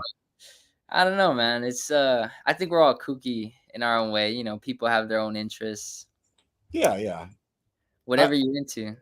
right. Right. Yeah. So earlier you were saying you ride all 27.5 bikes. I Mhm. was a hardcore 27.5 guy for a long time, Uh, pretty much for the exact same reasons that you said. It's just like really flickable underneath you and just feels more playful. And I think that comes from that BMX background. But I am really enjoying the mullets. Have you ridden a mullet yet? so the only mullet I've really tried is on a YT e-bike. It was the Uh-huh. Uncaged 10. Dude, but I Yeah. even say in that video, like that was one of the best experiences. That's what I would say that ride had me considering going mullet on both these Yeah. bikes. That's how good it felt. Yeah, I But think you should do it. I think you should do it, man. I mean, at this point, all you need to do is buy a front tire, right? Front yeah, wheel. yeah, So because it was insane. Because not only is the e-bike heavy and planted, but you have that mullet setup. And dude, I honestly on the downhill, that's where I mentioned the bike was thriving. Like the downhill felt incredible. I felt so good. It was just the jumps that where I felt the bike was a little heavy to tweak and stuff. yeah, But that makes we'll sense. see. Yeah. You get used to that though. It's like it's like you have to like train your brain. It's like, Yeah. oh, and once you like ride it for a while, you can bounce back and forth between analog and e-bike, and your brain just knows then like, oh, I'm on the e-bike now, I need to do this, you know. Yeah. And but it's definitely different. Yeah, I can see what you're saying. But Yeah, I honestly feel like it has to do just with practice. Like it was a quick ride. I was only on it for I'd say like 3 hours at yeah, most. So I definitely because I've seen guys can definitely shred an e-bike. They can whip it. yeah, It's not the bike's fault. I think me and the way my brain is wired and how my riding style, the way I like to ride the bike, uh, it just throws me off a little bit. But yeah.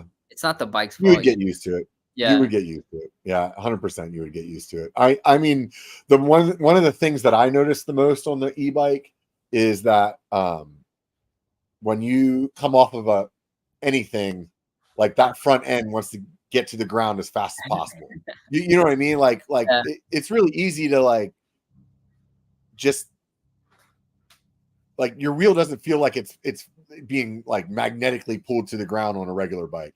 And I Yeah. feel like on an e-bike, that front tire feels that way, like it's a Yeah. magnet just trying to keep that tire on the dirt, you know?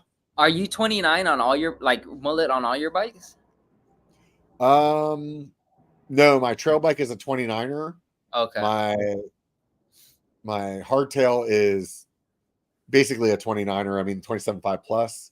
Okay. My LaSalle is my 170 millimeter like my big enduro bike. That's a mullet, and my e-bike is basically the same frame but with a motor, and Motor. that's also mullet too. And you're clipless, right? From what I No, I ride clip or I ride flats now. I don't really ride clipless much. I've been thinking about doing it again on the e-bike though, uh-huh. because just the way that bike like so heavy. So I feel like having that the clips might be a little bit better. Yeah. Um but yeah, no, I switched to riding flats a few years ago because I just wanted to try it, Mhm. and I honestly kind of like fell back in love with it again, you know. No way. Dude, Yeah. a lot of people have been like in on the comments of my channel, they'll bring up because there was a time period where I was getting bucked. Like my feet could not feel good. And it always scared me though. Like the idea of being clipped in. I don't know. I am sure I've seen obviously like racers, it does give you a faster ride, a faster time. But again, it goes to the way my brain is wired. Like I don't know, 10 years riding a BMX bike, like I was on flats. And I still Yeah. ride the same shoe that I ride. It was a Vans Skate High. And the only reason I ride the Skate Highs is because I broke my ankle BMXing, and I've always had this like this feeling that I'm gonna break it again, and I don't know. But I Yeah. see you're on some really like solid platform pedals. I forget the brand, but they look The beat. pedaling innovation pedals, yeah, they're a lot bigger platform than regular flats. But that makes sense because like at 6'2", I mean, yeah, I'm sure the surface area feels really nice for your foot. Yeah, no, it feels amazing. But even people that are shorter that tried those pedals, like Oh, really? it's just it puts your foot, it gives your foot like a leverage that is closer to how you would feel on standing on the ground. Mm. So it's just like I've been riding some other flats recently just to Uh-huh. try because it's been a while since I've done that. And every time I get back on one of my bikes that has those pedals on, I'm like, oh, these are so much better. They look stupid, but man, they feel awesome. Like the amount of grip that's on there is just out of control. You know what? I feel like that's what riding is all about. It's about whatever feels good for you, because we're all different sizes, different shapes. Like, I bought some Yoshimura Chelano SS pedals. And Uh-huh. I went to their factory and I checked them out. Like the dudes are really cool, and I just fell in love with that pedal. I feel like with the Vans grip, like the waffle grip, I've been just in love. And my hardtail doesn't have those pedals. It has some Deity T-Max, and like Yeah. they're good. But I get what you're saying. It's like I ride this full suspension and it has the pedals I like, and then I go to my Yeah. hardtail. So I might just do it. I'm sure. Do you have different? I mean, the same pedal for different bikes, I like the. pretty much use that pedal on all my bikes, but just this last build, the my trail bike, I built it with some different pedals because I wanted a certain color that they didn't have. And I was like, well, I'll give it a shot and see how I Yeah, feel, yeah. No, I feel like it just comes down to whatever feels good. But Yeah, yeah. how much do those pedals run for? Do you know? They're kind of expensive. I Mm, can't think of it off the top of my head. I want to say they're like 150 to 200 bucks, something like that. They're pretty oh, expensive. Yeah. yeah. You know what though? I've come to learn because I bought some these were like PXGs. I Uh-huh. don't I don't know if you heard of them, but Yeah. they're pretty much like Deity T-Mac pedals. And I was like, oh, I'll try them out. But I ended up like popping the bearing and the internals in it. And I now I've kind of come to this conclusion where sometimes I prefer to just drop a little bit more if it means Yeah. better quality. Not shooting on that brand of pedal because they have a market, right? Like I have two friends that ride their pedals, and for what they do and their type of riding, it works. But Yeah. um definitely I think the Yoshimuras I paid like 220, and Yeah. then the T-Max were like 190. Yeah. So Pedals are expensive, man. they You are. know?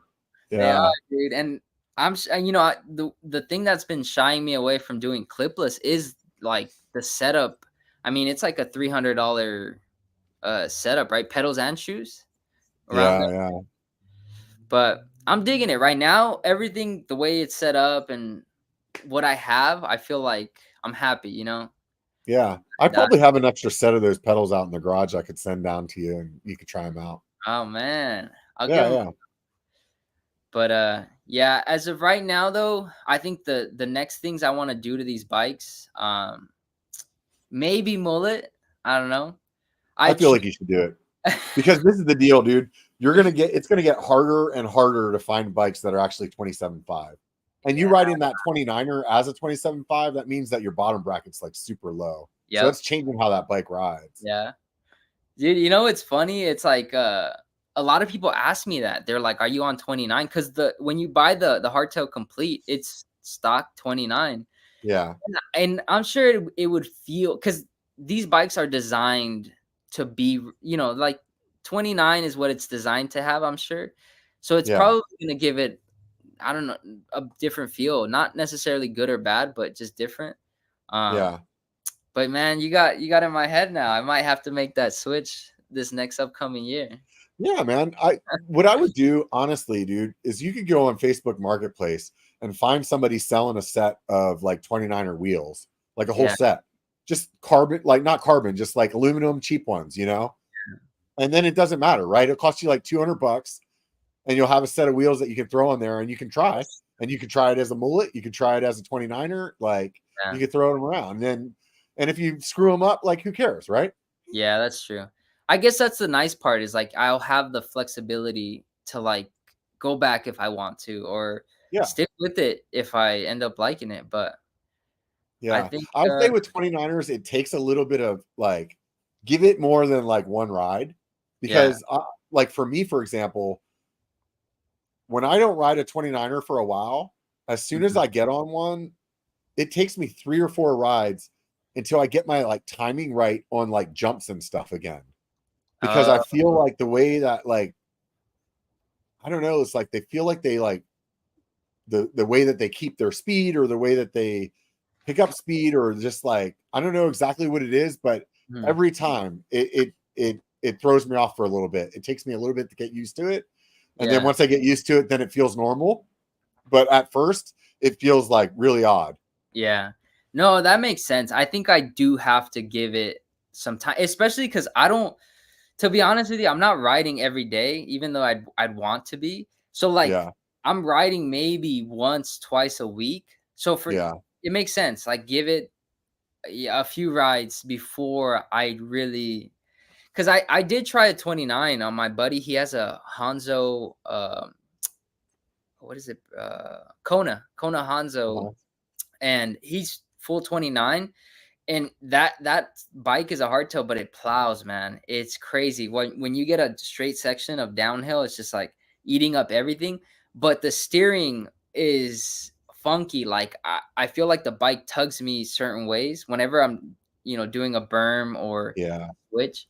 But again, my buddy, he's been on that bike for months now, and he's Yeah. locked in. He's This is the thing. Try different bikes. That's the best thing I can tell you. Like I always felt like 29ers kind of pick their own line, and mhm, you have to like yeah, fight them a little bit to like make that's them go where you want them to go, yeah, or they're going to go where they want, and you just kind of have to deal with it. yeah, But some bikes feel that way, some bikes don't feel that way, and right, like so.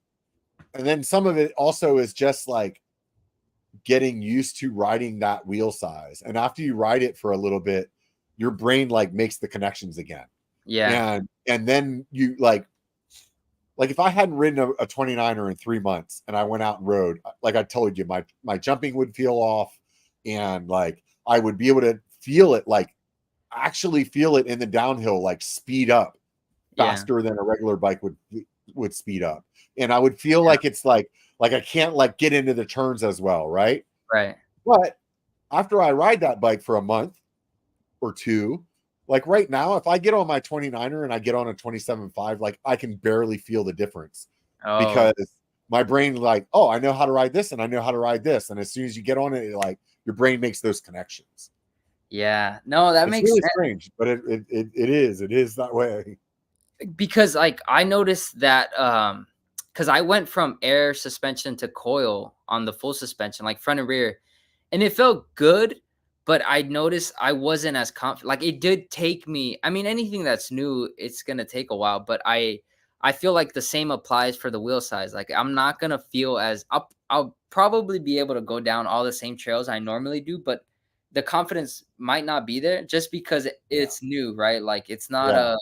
it's not something I'm used to. So, but I feel like the benefits of a mullet are good. Like, to I'll tell feel. you this. I'll tell uh, you this, dude. I have that 170 bike, my enduro bike, and I had bought it, or when I first built it, I built it as a mullet, and mm, I that was me like accepting the fact that 27.5s aren't going to be out there forever, so I might as well at least try to mullet, right? So yeah, I rode the mullet. I really enjoyed the mullet. Like it feels like just as flickable as your 27.5 does. Like it feels good. The steering's a little bit weird at first, getting mhm, used to that bigger tire, but once you get used to it, like that goes away, right? yeah, I did something. I don't remember what it was. Like I broke my rear wheel or my hub. I had to send it to get fixed or something like that happened to me. And because of that, I put the 29er wheels on that bike because you could run 29er as well, right? yeah. And instantly all of my like I was getting PRs on every ride because Wow. they're that much faster. However, whenever I put my mullet wheel back on, Uh-huh. even though it wasn't as fast, I instantly was like, dude, this is just more fun. Like it Yeah, just feels better. Like it flicks around better. I feel like I can like just point it wherever I want and whip yeah, through corners and it just feel like connected better. So I guess the point of my long story was I think wholeheartedly 29ers are faster, but yeah. mullet is just more fun. Right. Yeah, you know what's crazy? I feel like companies are even implementing, like, I mean, a lot of YT, like their e-bikes come already mullet setup. Like, Yeah. everybody here in SoCal, a majority of e-bikes that I see are YT just because the factory is so close. It's in San Clemente. Yeah. So like any repairs, anything. But I 100% agree with you. Like when I tried it on that e-bike, I felt like a kid, this is a whole new Yeah. experience. It was incredible, but I think I'll have to switch out my forks though. I'll mess with it. I'll see what I have, and Yeah. Yeah. If you don't have a 29er fork, yeah, yeah, that's true. You'd because have I to do that think too. both of these are set up for 29. I mean for 27.5. But I Yeah. mean, you kind of got in my head now, man. So you might Yeah. the next time I chat with you, or I I message. had Cane Creek on a couple of weeks ago, Uh huh. and they sell a fork called the Helm, Oh no way. and you can actually like adjust the travel like in like 10 minutes without having to do like a full service and change all the parts. No way. So if you were going to buy another fork, I would consider that fork, because then Wow. you could run it like you could put it on your hardtail and put it at 140, or Yeah. you could put it on your big bike and put it at 160, and you'd be able to Yeah. like switch it around, and it'd give you some versatility to No. like try it on both bikes. Wow, that's pretty sweet. Do you know if it's coil or if it's air? I'm assuming it's air. Yeah. Okay. Yeah, So I think because I'm all for like I love chatting with because obviously you have the experience of like riding these different bikes, and I love picking people's brains because there's always more out there. There's always different yeah. feels. There's always like I tried 165 crank arms, and I don't know. For me personally, I felt really in love. Like my feet just felt more controlled, like on the jumps and everything. And now I want to try mullet because I'm not gonna lie, on the e-bike, I was and that mullet setup, I was fast. Like Yeah. I didn't time it, so I don't know for sure, but I can tell you from experience that I felt faster and just more confident going on the Yeah. downhill just because that front wheel eats, like it's Yeah. got such a big you got such a It could big have been the weight of the bike though too. That, like I was saying earlier, those yeah, e-bikes, they just that's eat stuff up because that weight just stays. It just stays yeah, so planted. yeah, that's So it could have been a combination of the two, but either yeah, way, yeah, you got to try it, man. it might And those are not all good videos. Those are all good videos that you can do on your channel. yeah.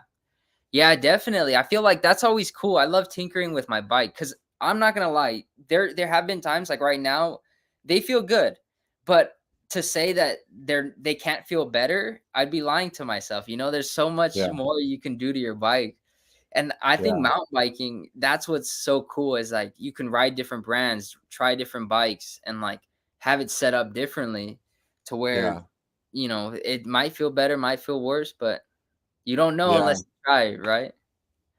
I would. There's a couple of things that you've said. I I would consider trying some other mountain bike shoes Yeah. that are like specific for mountain biking, because the sole will be more stiff, so Yeah. your foot will get less fatigued during your ride. Yeah. Um, I'm just saying that because like I know what it felt like when I rode Vans riding BMX. Yeah. Like it like your foot feels like it can go like kind of go over the pedal, Right. like it's like You know, bending around it, I you think know? for me, I did try the shoes, and I think I didn't try. I think I forget the brand, but I remember trying them. And but again, I literally did one ride with them, and I was like, I don't Yeah, like it. So yeah, it's yeah, looking back at that, I feel like maybe I should have given it more runs and gotten a yeah. feel for it. But I think for me, it's the high top. Like if I could find a shoe made for mountain biking that was high top. I know 510 sells one Well, uh so does Ride Concepts has a high top high that they top. sell. Yeah, yeah, Um but I'm all for it. Like again, it just comes down to what feels good. And for me, yeah, I guess that whole BMX world and like having vans and liking vans, but yeah, yeah, to say, and to say that there's not something better, it'd be kind of dumb of me, right? Like cuz everybody rides different things, everyone feels different, but yeah, I think I even tried a Vans BMX designed shoe, like the sole of the BMX skate high was different. It wasn't the waffle grip. And I yeah, remember yeah, talking to Andrew, and I was like, I don't really like this. He wanted me, he's like, let me know what you think. And I was like, I don't really like it. Like I'm the waffle grip is like what I'm digging right now, at least. yeah.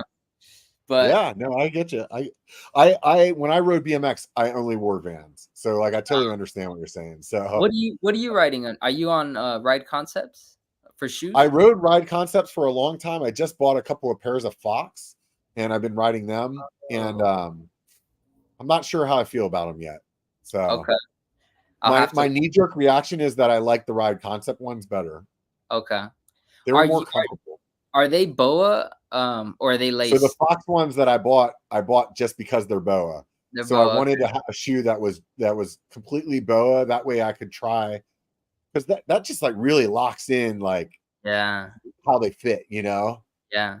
And you and don't in have a to way that laces don't, you know. right. And But you the downside is if you break one of those boas, you're not fixing that. Like I could have an extra shoelace in my bag, you know, yeah, if I break a shoelace, it's not a big deal. But the yeah, BOA, yeah, that's interesting. And it's I guess that there is the nice part about the BOA is like you just it's quick, you know, like you literally just push yeah, and turn and that's yeah. it. But yeah, man, we'll see. I feel like I'm barely scratching the surface of what's out there. And it's only getting better, you know, the technology within bikes, within gear, equipment, like there's a lot to be explored for sure in this industry. Yeah, there was something else too I was going to tell you a second ago, and I got sidetracked on the shoe thing, and then I forgot what it was. But I don't know. Maybe I think it had something to do with. Nah, it'll come back to me later. We'll figure it out. What about like Yeah, working on your bike? Do you usually take it to a shop or do you try to I pretty much myself except for suspension. mm, Yeah, right on? have you done suspension stuff? I've only done like a lower leg service. So you've And done something, yeah. I yeah, haven't done that. I'm the afraid to open that thing up, man. It's like seems like Pandora's box to me.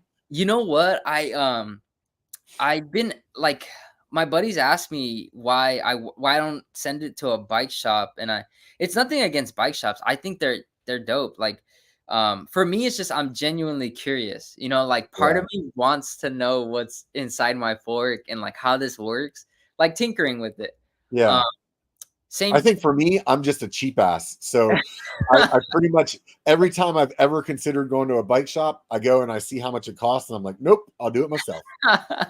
Like, Yeah, you know what? Some people the turnaround is a turnoff for them too. Like yeah, that's a big sometimes one. yeah, if they're too busy, they're not off the bike for like 2 weeks, which Yeah, is it makes sense. But I mean, it's yeah, it's nothing. I also like I'm very picky with setup, like how my bars are angled, with the way my stem is, the way my seat is, like all that to me is like my yeah, preference, right? Like I not to say a bike shop couldn't find my preference or get there, but there's definitely things that I just prefer doing on my own for that yeah, matter. Like, oh, I know what I like, so I'm gonna fix it how I like. But yeah, yeah. no, I Yeah, think no, I also totally know what you mean there. the suspension is scary though. I feel like there's been time. I mean, I snapped a frame bolt because I torqued it too much, and I had to wait Oh, like shoot. 2 weeks. It was such a dumb mistake, but I guess the only benefit was I learned to not Yeah. not over torque my So you bolts. have a But torque wrench now? yeah, no, I actually used a torque like so I clicked it once and I should have just stopped there, right? But then me being a dummy, I went to tighten it more because I wanted to hear it click again. And as it went up and clicked the second time, it snapped. And I was like, Oh ah. no. And I read on forums like that's with torque wrenches, you usually just do the one click and then that's it, right? Like Yeah. when it's there. But a learning experience I'll never I'll never Yeah, forget. I saw outside Brendan did like a reel recently on that. Like there's actually different torque when it's spinning, like when you're just spinning it, as Oh, compared to it being stopped and then spinning it. I Like see, I see. so you could actually be putting a lot more pressure on it or something like that. Yeah. See, Yeah, if that's you could.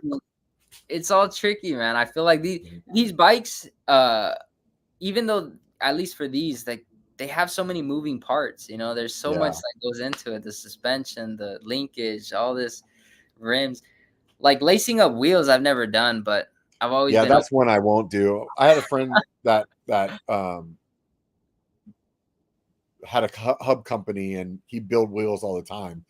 And no. he tried to teach me how to build a wheel, and I did it for like 5 minutes, and I was like, I don't even care. I will never do this, dude. This is not in my wheelhouse of like, I don't want to do this. Yeah, honestly, and it's I've seen like there's I don't know if it was how it's made, but now they have machines that are just like they put the hoop and then the hub and then boom, the machine torques all the spokes. It's like a Yeah, 30-second process, and I'm like, dude, I'll just have I'll leave it to the pros, or I'll leave it to the yeah, machine. yeah. I've No, done I'm with it you on that. once with my BMX bike, and I ended up with a big hop. Like it wasn't Yeah. even it wasn't even done right, and I was so pissed. I ended up just rolling with it, and it worked. But I definitely felt the hop as I was going. Oh, But that sucks. So yeah, what's your plans with the channel? What do you want to do? What's your what are you thinking for the future? dude, like pretty much everything that you see, like single track sampler and all them doing, that's the dream, that's the vision. So the Obviously, dream is to travel, or the dream yeah, is like like what kind of travel, content? mainly travel and just ride trails, like just be on my bike, different areas, different, and just add my own like twist to it. Pretty much, like do POV footage of the downhill, but Uh-huh. also incorporate like the lifestyle of the area that I'm in. But mainly on that, I do like camping a lot. So I do see Uh-huh. myself like getting into like truck camping and then just staying in my truck and going to ride.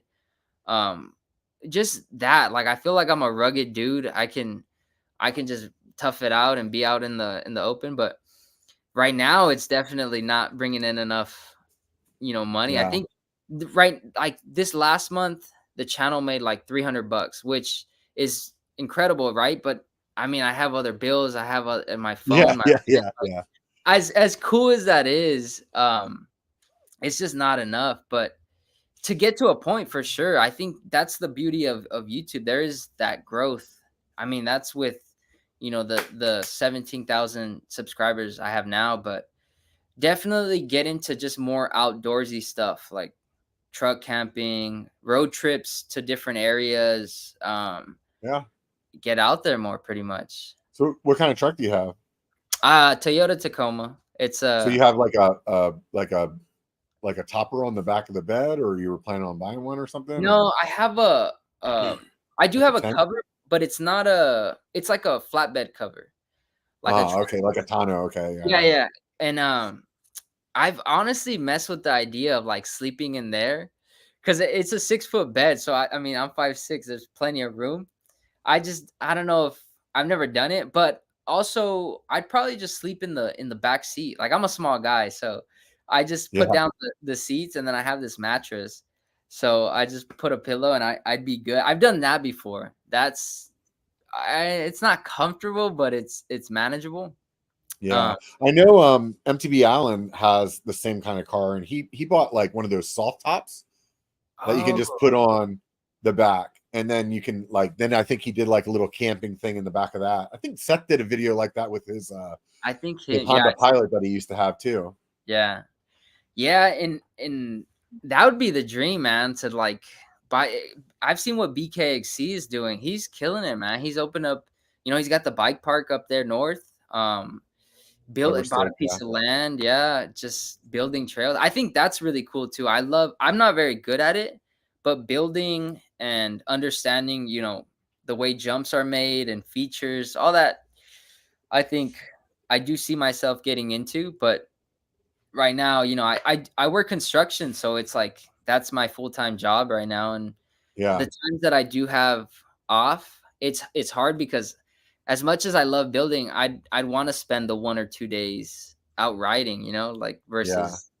versus building. But yeah, Building's super fun though. I look forward to the build season just as much as I look forward to like riding. So yeah. What about you? What's your vision with the channel and everything? just keep making videos, tell fun stories, and have fun conversations on the podcast. Really, that's it. I dig it, man. I could honestly see you like taking this. You're such a. I feel like there's some people that you just click. You know, there's not. It's not a hard thing to have a conversation with somebody. I feel like you make a good podcast host. You Yeah, know. yeah. Well, this is 200 episodes, man. So hopefully I got something going right, or I'm in the wrong space. No, I think that's the thing, huh? Like you've had the practice, you've done the trial and error, you've kind of gone I through think the ring. I think I'm naturally a talker Mm, and like naturally, like a storyteller type of person. So it's really it comes pretty easy to me. I know yeah, whenever I first started doing like when YouTube first started having like live streams, I would talk to some of the other guys that were in our like mountain bike space, and they'd be like, yeah, I'm going to do a live stream and I got this like document that says what I'm going to talk about. And yeah, then like, these are the 5 things I'm going to do. And then they had it all like planned out. And then they would ask me like, well, what do you do? And I'm like, I just hit go, like I don't plan anything. I just go yeah, and talk, and I would live stream for like 3 hours, and it'd be just me just bullshitting about whatever the hell I'm bullshitting about. And that's really what actually like started the podcast, was me doing those live streams and realizing like, this is essentially a podcast, what I'm doing. Why don't yeah, I be like just really making a podcast yeah. instead of just me getting drunk in the garage talking about whatever the fuck I want to talk about? Like, No, I get you. No, but when you told me that you follow, like, I mean, because I watch Joe Rogan and like I could watch his podcast for hours, and I think it's that like it's just kind of seeing where the conversation goes. Like Joe doesn't. I mean, he generally knows a little bit about the person he's bringing on, but it's not yeah, like he's a robotic person, asking yeah, him these questions. It's kind of like uh easy to follow, just seeing yeah. how. When I how talk to companies, they always ask me like, "Hey, do you have like questions that you're gonna ask?" It always feels so awkward for me to tell them no, because it's like, no, I don't have that, and I don't want that. Like if there's something that you really want to make sure that we talk about, yeah, let me know that, and I'll like bring it up when it feels natural. yeah, But like, I'm not. I'm I don't want to have like a list of questions that we're yeah, like gonna, that doesn't make any sense. Like if we want to spend 15 minutes talking about vans and skateboarding and BMX that yeah. has nothing to do with mountain bikes, like I don't care. We could talk for 20 minutes about the hottest movie out right now. Right. Like that's helping people get to understand like who you are and like what your Yeah. background is. And that always leads into something fun anyway. So whatever. Let's just, No, but you shouldn't feel bad. I think that's awesome because like if a company doesn't like the way I see it is like I wouldn't change myself to fit the needs of a company. I feel like you staying true to who you are and like what you're doing. That to me I feel like that's why people watch you. That's why people subscribe, is because it's not like this generic, oh, what asking these questions. It's kind of like, oh, this dude's raw, and that to me is yeah, cool. I feel like people, it all comes back to like being relatable, right? Two people yeah, having conversations that are in this space. I feel like when I listen to podcasts, it's more of like, oh, I want to get to know more about that person, or like what goes on yeah, in their head type of yeah, thing. But yeah. That's what I usually tell people like from companies is like, it really, in my eyes, it like humanizes you, mhm, because it's really easy to think that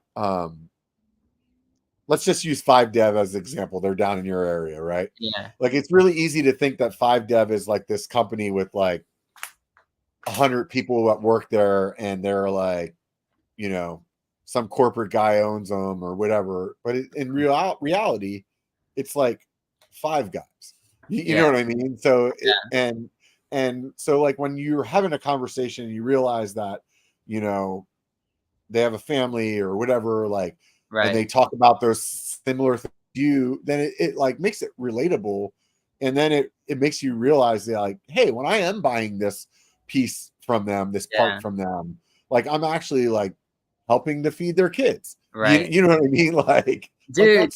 that feels There, good, you know? there was a lot of, so I bought the knockoffs of Yeah, theirs. I know. Yeah, And honestly, I feel like more people got mad than the actual like 5Dev commented on the video and they said like don't die, and I said I'll try my best. Like I feel like they were pretty chill about it, you know, like they Yeah. weren't pissed off or anything. But a lot of the internet, not to say it bothers me or anything, but I do get it. Like I do feel like it is a little shady for this company to just basically knock off Yeah. what they had originally came up with. I'm not saying that's good, but a big part of me was just curious, and I was like, dude, I feel like I just wanted to see how they are, how they test. But yeah, I mean, I get it. Like the internet can be like it's mixed both ways. There were some people that were like, "Oh, I don't care," and then there was other Yeah. people that were like, this is wrong. You shouldn't do it." And I think, I mean, I'm for, you know, I'm all about doing what's right and being fair. Like I'm not Where'd you buy them from? Like Amazon or like Temu or something like that? AliExpress. Oh, Yeah, you went to Ali. Okay, yeah, I yeah. know. And like it's nothing against the company. I didn't buy it to say like, "Oh, I don't like this brand," or, you know, Yeah, those were my intentions. But I can see how people can make it out to seem that way. Like, "Oh, you yeah, shouldn't be posting." I mean, cuz that video, like I said, it got a decent amount of views. yeah, But I mean, at the end of the day, I feel like 5Dev still makes cool stuff. Like they still got pedals, they still got stems. Like for this company, I mean, I probably wouldn't buy these cranks again just because, like, I don't know. I do feel kind of bad. I yeah. do. But at the same time, it's like those were my intentions, you know, when I went into this, it wasn't like, oh, I want to see, you know, or I want to make the other brand look bad. But Yeah, but that's the video that you could do now is you could go buy yeah, real 5 Dev ones and be oh, like, "Do I dude. see a difference?" You know what? I was thinking about that the other day. I want to make a video and like really compare the two and like test them, cuz I just based off of curiosity, I'd want to know. But also too, it'd be cool if I could have like a machine to strength test these cranks or like put them through the ringer, you know, like really bring it down to a science just to compare the two to really see Yeah. what each one is about. You But should send 5 Dev an email and tell them, "Hey, I bought these freaking shitty cranks. I'm sort of close to you guys. Do you want to see if we can break them and prove that yours are better?" yeah, dude. I honestly, that's not a bad idea. I might send him an email. There's Yeah, this maybe guy they that bite. You know, maybe they there's don't. this Who knows? yeah, and I feel like they're chill. You know, if they're willing to comment on the video and like not take it personally, then Yeah, I feel like there can, you know, they're not gonna hold a grudge, right? Like yeah, they seem like cool dudes over there. But there was this guy named Alex. He was racing a downhill bike. It was a orange. I don't know if you've ever heard of that brand. yeah, yeah, yeah. I know them. So he basically rode this bike. It was in during a race, and he hits a jump, and then he snaps the frame. Like it's an aluminum frame, snaps it in like three different places, breaks his wrist, and like he gets taken off of the mountain. And he makes this whole video, you know, like about it. And it sucks because he reached out to Orange. Like he wasn't mad or anything that the frame broke. He's like, "Hey, can we work together to figure out why the frame broke and maybe like make an educational video to the people out there, you know, who ride this bike or have this bike?" And they Yeah. pretty much ghosted him, and they said like they wanted him to take down the video and like all this stuff. I And think I saw that video because he had a video. It's got like 1 million views, right? no way, I haven't seen it. I think I saw it when early on it came out. Yeah, because he did it like I think I just ran into it again recently, and that's why it's on my mind. But he like does a video where he's like a year after the crash, like what went down, like Yeah, and that and he's seen video it. has like 1 million views. It's got like a ton of views. Because I Wow. remember reading the comments and the people were saying that like, well, that sucks that they like ghosted you because like now they're getting all this shitty publicity instead, you know? Yeah. Yeah, dude, and that's where I feel like it's tough, right? Because like nothing, I don't know, it's interesting because nothing lasts forever, right? Like Right. when something breaks on a car, I mean, I shouldn't say that because honestly, we're not most people drive their cars how they're supposed to. We're abusing these bikes left and right, you know. They're Right. taking a beating, so it's tough, man. But I'm glad he's okay. You know, I wish that would have been a cool video to see, like, to Yeah. really have them break down why it snapped or what the deal was, but I don't know. I just recently saw this guy. He's a local in our area. His name's Brock, and like he did this jump at one of our bike parts, at Snow Summit, and like he snapped a YT frame and like broke his collarbone, and it was tough, man, because that bike, he's a shredder. Like he sends it. He's solid, but uh YT didn't reach out or say anything. I think he was trying to get a bike out of it, like making a joke, like, "Hey, I snapped this." They ended up replacing it, but Mhm. yeah, I think that one. I don't know. I try to ask like the people in my comments, like if they ever checked for hairline cracks. I've never ridden a carbon bike, so I'm not educated on that or know anything about it. But I've read that it's pound for pound stronger than aluminum, but when it's crack or like it gets when it gets a ding or something, it tends to weaken. I don't know if Yeah. you know anything. I don't know enough about it to really speak confidently, but I'll say this. Anytime a carbon brake bike breaks, there's a lot of people out there that jump on the bandwagon of being like, that's why carbon sucks, blah, blah, blah, blah, blah.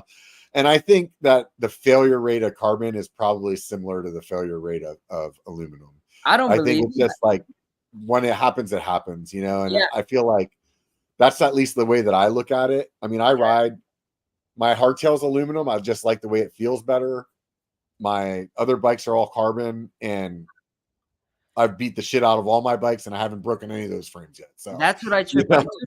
Even a lot of Red Bull Rampage dudes ride carbon bikes, like it's a strong material. That's why I don't know. I guess it's the internet being the internet, but yeah, I mean those carbon, from what I've read, is stronger than aluminum. Like strength tests, putting them against each other. But yeah, I never ridden one. The only time I've ridden one was an Orbea. Um, I guess the YT it was carbon too, but an Orbea 29er. yeah. And I'm not gonna lie, carbon feels better than aluminum. Like it's so light. It's so like, yeah, just I think it for me. depends on the bike and what it is that you're looking for. You know, like Yeah. I had a carbon chameleon and I had an aluminum chameleon. I sold my aluminum chameleon to buy the carbon chameleon. I rode the carbon one for a while and didn't like it, sold it so that I could buy another aluminum one. No way. So just like the way that that frame felt better. Like the Yeah. carbon one was too stiff, but it Oh, like depends on the way that like some bike makers. I rode a carbon, I think it's like DV9. I think that's what they call the hardtail from Ibis. I uh-huh. rode one of those and it felt like amazing.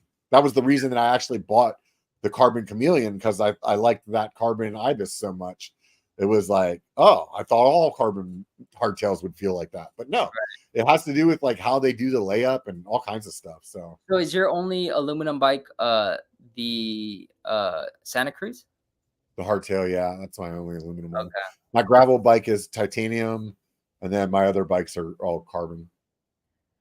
Yeah, I think I'm not gonna lie. From what at least that Ibis, it was a 29er carbon. I was like, damn, this I can see why people ride this bike.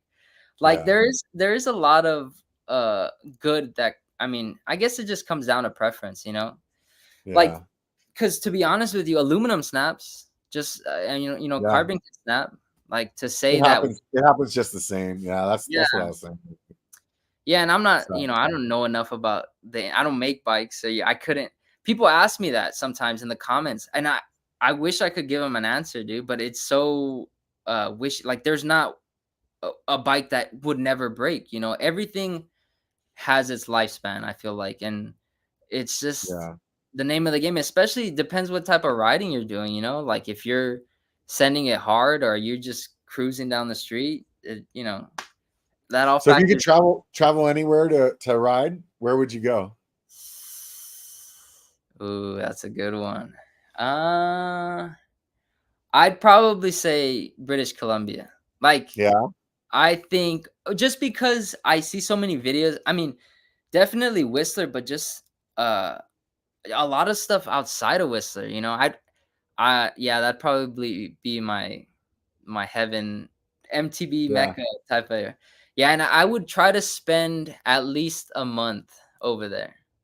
At Oh least. wow. Yeah, to like get the full, because I feel like a week wouldn't do it justice. A month would probably be my least amount that I'd spend out there. Yeah. Yeah, I went for a week, so it was definitely enough to like get an understanding of what's there. You know, at least get like enough to like be hungry to go back for more. I don't know necessarily whether or not I'll go back to Whistler, but the riding up there in general is just amazing. So, What but about you? as is, there's so many places that I've had a lot of fun at. So Mm. I think that each place just brings something different, you know. Yeah, that's Like I true. can't say that I had like more fun in Bentonville than I had in Sedona. They're Okay. two different, totally different kinds of riding, you Yeah, know. So that's true. every It- place has their own thing. their own little touch, huh? Like their own little. I've been seeing like BKXC and the Alex. They just went to Peru, and that Yeah, place looked freaking beautiful, dude. That's another thing. I think for me, mountain biking isn't just all about the trails. I mean, it is, but it's also about the culture and the scenery, and like that to me yeah, is really appealing.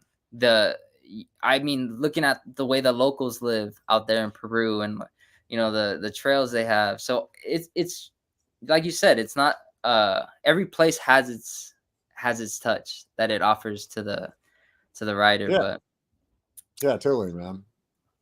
I Where think. where where's your favorite place to ride down there? It'd probably be like Laguna Beach and Simi Valley.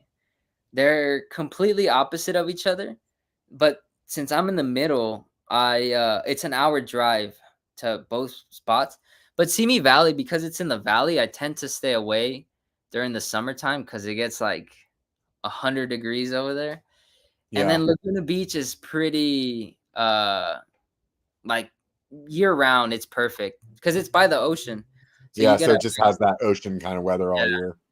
yeah, and Yeah, I think those would probably be the top 2 for sure, and I think I started a majority of my riding in Laguna Beach, like, that was, I'd say, the stomping grounds for me and getting introduced. Like, I fractured my wrist in that area, I did my first, like, real mountain bike ride there, so yeah, it has a lot of sentimental value, I would say, yeah. throughout this journey. Nostalgia and stuff like that. Yeah, for sure. Is that area all like sanctioned, or is there like poach trails there too? Or There's a lot of like legal trails, but like sanctioned trails, but there are some unsanctioned. yeah, And so it's a little bit of both. yeah, and but you know what? The rangers are cool to where like even the unsanctioned trails, they don't really stress it too much. It's kind Just of kind of look like, the other way. yeah, Yeah, if you know, you know, and um I try not to, if I do ride those trails, I try to make it like not even noticeable of like how to get there, and because I don't yeah, want to burn them out, it's kind of like if you yeah, ride enough, you'll figure it out. Like if you're a local there or you ride that area enough.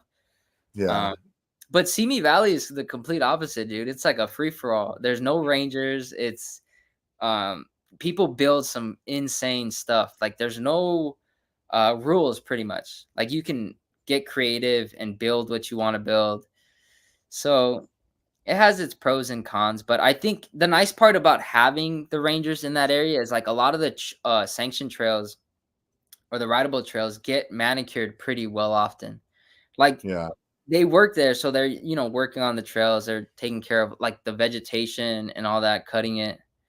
yeah. So pros and So I cons. saw you do a video where you were doing some trail work and you like cut a tree down and stuff like that. Was that in like the kind of unsanctioned area? Yeah, unsanctioned. I don't. Okay. That one's been there for a while. I remember. Ever since I first rode that trail, I remember that tree being there. And it kind of sucked because you couldn't go around it. You kind of had to jump this like tree, the tree trunk. And Uh-huh. if you're not comfortable, like I mean, you do have to hop. Like you can't just roll that, otherwise you'll go OTB.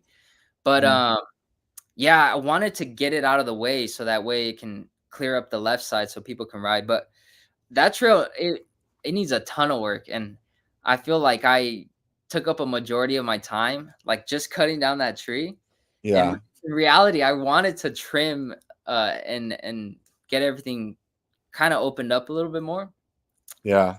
But that's the type of stuff I do. Like I'm not very good at building trails, and like I'm more of a maintenance guy than anything. Yeah, Like that's good though, man. I mean, I know some trails in our area that there's a lot of people that go out and do that kind of stuff. And if those people weren't doing that, those trails will overgrow and you won't be able to ride them anymore. So it takes yeah. somebody to do it. Yeah, and I remember from the YouTube money, I actually invested in a weed whacker, and I was Yeah. using that, and when I cleared up pretty much an entire trail. It was like it's a different area, but I Yeah. remember that's what's cool, you know, a lot of the times I tried to just put the money back into some way that people can benefit. And I've noticed, like, whether it's like donating to builders or like buying equipment, it's nice because the way I see it is like I wouldn't have this money if people weren't taking the time to watch my videos. And like, Yeah. so for me, I think it's a it's a blessing, you know, to have this money from doing what I love. And I try to, like, not to say it's not nice to have and to not Yeah. I need get it, what you're saying, dude. I totally get yeah. what you're saying, man.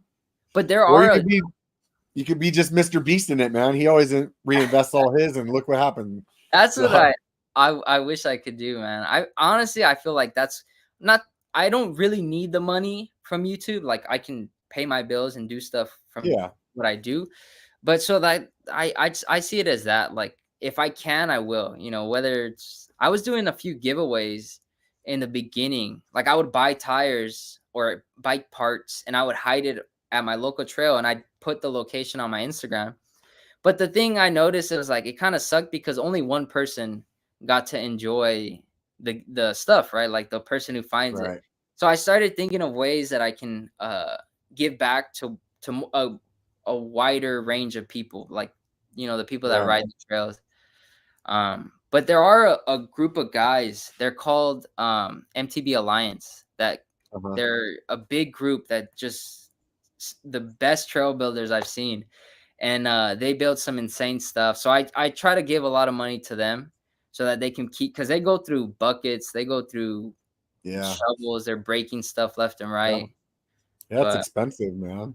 yeah, Buying all those tools and stuff. So uh, I know when it's build season for me, like the chainsaw that I have, I'll replace the chain a couple of times and like things like that. So are yeah. you guys got a lot of vegetation? Is it like trees and shrubs that Where the area that I build at has a lot of and chaparral that you have to be uh, cutting down all the time. So a lot of that. Not a whole lot of trees in that area, not big ones, but yeah, mostly just the undergrowth stuff.